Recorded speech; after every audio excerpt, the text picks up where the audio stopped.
last class was all about this, and there's no problem at all with that. I got no problem with it. It's beautiful, actually. It's beautiful. But today we're going to connect that to estimating a population's average, which we call what? Population's average? Remember what he's called, or it's called mu. And the big talk about mu back in 243 was, when you're sampling data, you never get mu.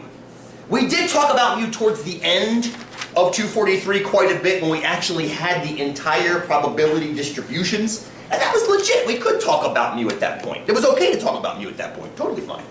Totally fine. But when you have sample data, you can't call it mu. If you call it mu, you're 0% confident in your result. So what do you have instead? What do you have instead? Who stands for mu? What's the closest we have right now? It's called a point estimate. So p hat is the best point estimate for little p. You have to put a margin of error on him, of course, but he's the best point estimate from your sample data. So what's the best point estimate for mu? X bar. X bar.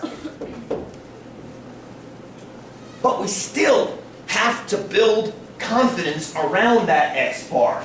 Because if I was to randomly select 30 more Del Taco half-pound bean and cheese burritos, am I going to get 0.526 pounds again? No. Probably not. I'm going to get close to it again.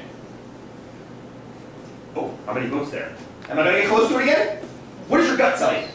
Well, after eating 30 pounds, he doesn't know what it's telling you. It's telling you what? It's going to be close or far away? Good. Probably good. Close. Probably close. Define close. And that becomes an issue, doesn't it? Define close. So let's define close by building a margin of error. That gives us closeness. 95% confident closeness, to use an incorrect term, I guess. Okay, good. Turn this off for a second. We'll come back to it. Fair so far? So, we need to swing back over here. Let's start this discussion now. We have a sample